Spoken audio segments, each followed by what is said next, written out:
Hi, this is Scott Garibay, and today we're going to talk about Dungeons & Dragons 5th Edition. We're going to talk about the rebirth of Dungeons & Dragons 5th Edition, when it occurred and what it means.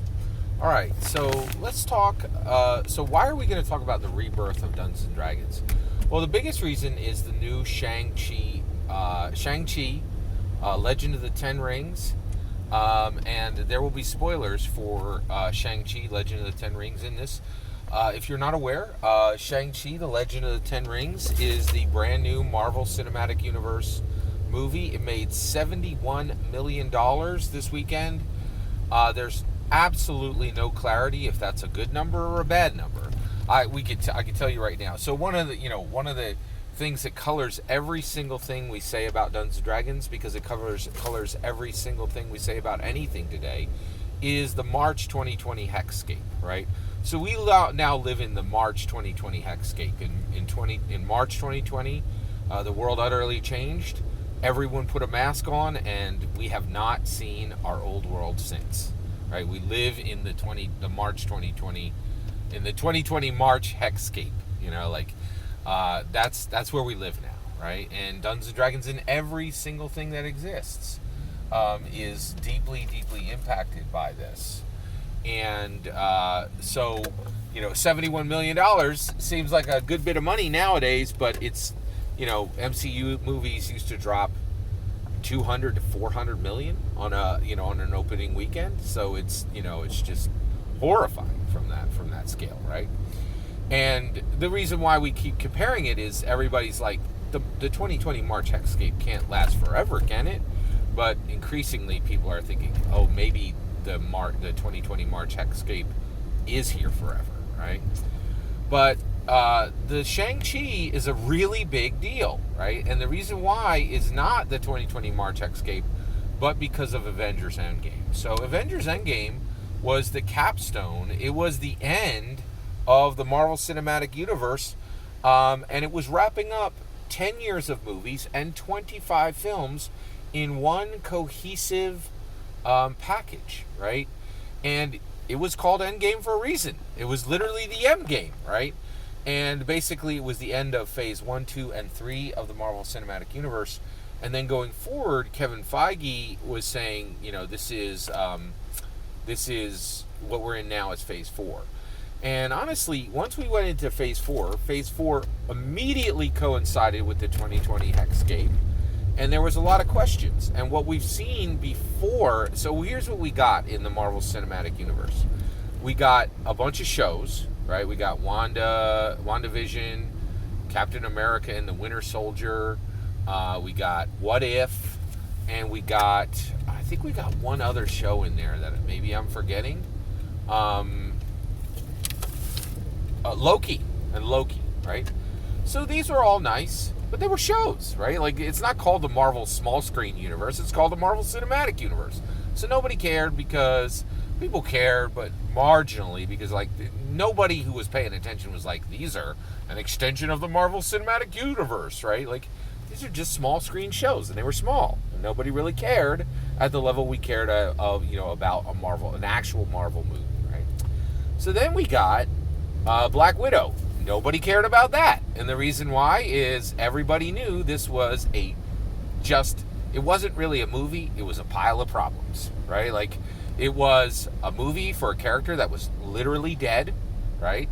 It was a movie for a character that, it was a movie that even the actress was so upset by the release that she ended up suing Disney, right? Like, Black Widow was nothing but a load of problems for a whole bunch of people, including the actress who starred in it, who was saying the whole thing was tears and flames, telling us this is a problem, a huge problem, right? Like, no one can be happy about this movie, even me, like the star, right? Like, and I hear you, Scarlett Johansson. I definitely saw huge numbers of problems with the Black Widow movie, right? Just like you do, right? Like, so, yeah. Right? It was a mess. It was just a gigantic mess, right? So here comes Shang-Chi, and Shang-Chi does something pretty amazing. Oh, by the way, apologies. I have no idea how to say this film's name. And the reason why is because of the film, right? So in America, Shang is pronounced Shang. And everyone said that until a week before the movie. And then people said the name of the movie is Shang-Chi or Shang-Chi, right? And then I was like, well, I'll know what the name of the character is when I see the movie, right? But I've seen the movie, and I still don't know what the name of the character is, because the movie made it clear that the character's name is both Sean and Shang. So having seen the movie, having heard Simu Liu talk about the film, I still have no idea what the appropriate name of the film is. So I apologize that I don't know what the name is. This is like every other problem in America today. There's no authoritative source, including the film, right? Like, when the character's name is said in the movie, it's said Shang-Chi. As a joke, it said Shang-Chi. I don't know if that's a joke. And it was referred to as Shang-Chi for 6 months, with Disney not correcting anyone before the film, right? Like, so, my apologies. Please correct me if you know, for the love of goodness, what the name of this movie is, right? Right. So, I love this film. 5 out of 5 star movie. I absolutely love the film. But Shang-Chi is a rebirth of the Marvel Cinematic Universe. And the reason why is the Marvel Cinematic Universe was born with Robert Downey Jr. when he starred in Iron Man 1. The rebirth of the new Marvel Cinematic Universe is the casting of Simu Liu in Shang-Chi. Okay?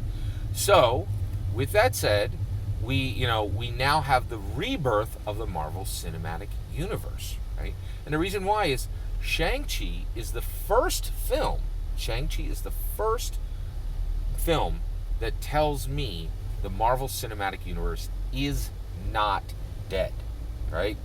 The Endgame movie said, hey, we're finished. We're done. We've literally died, right? None of the shows told me the MCU was alive. None of them, right? And then certainly not Black Widow told anyone the MCU was alive. All Black Widow was a gigantic lawsuit saying even the star of this film hates it, right? Like, right? So no one could be happy about Black Widow, including the star of the film, right? And nobody, it was just like, when does this movie happen? How does this relate to the character? Isn't this character, like, Black Widow was just a gigantic, unending pile of problems, even for Scarlett Johansson, who was the main star, who told everyone, don't be excited about this. This movie's nothing but a lawsuit, right? Like, we'll handle this as a business problem. It's not really a piece of art for anyone to enjoy, right? I heard her, right? So did you, right? Like, so, like, it's incredible, right? But Shang-Chi is fantastic, and it is fully the Marvel Cinematic Universe back, right? So, has Dungeons & Dragons 5th edition been reborn? I think Marvel Cinematic Universe has been reborn. It has been reborn through the 2020 March Hexscape. That's what gave it its rebirth. For a long time, people were talking about Dungeons & Dragons 6th edition and thought Dungeons & Dragons 6th edition would arrive.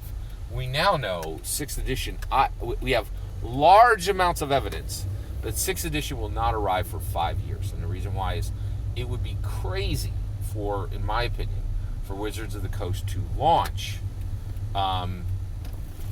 It would be just nuts for Marvel Cinematic Universe to launch into. It would be crazy for Wizards of the Coast to launch into 6th edition, and the reason they can't launch into 6th edition is they haven't finished 5th edition. Is the movie's coming in 2023, and when it comes, they can't have a brand new edition risking chaos the way 4th edition did.